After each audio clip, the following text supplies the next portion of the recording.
Hi guys, Ants here and welcome back to my YouTube channel. And for today's video, i-share ko sa inyo guys kung paano ko ginawa yung kilay ko for everyday.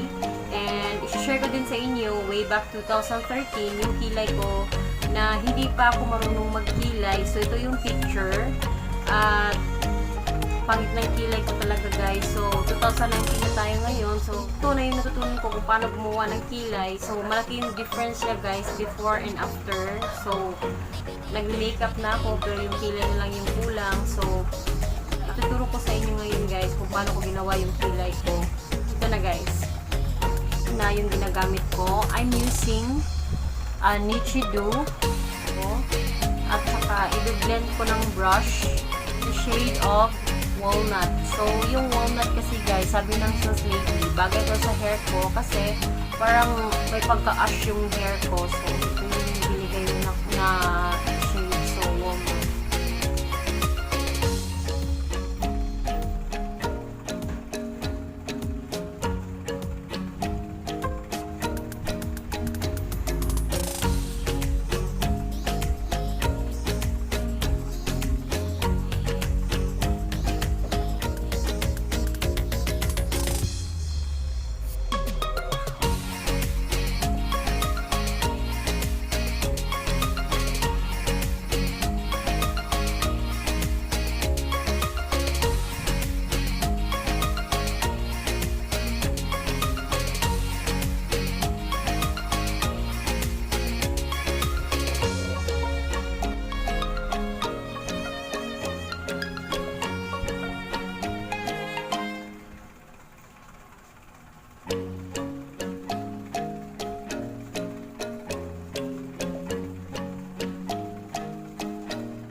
That's it guys. I'm finally done with my kilay. So you please subscribe, like, and share.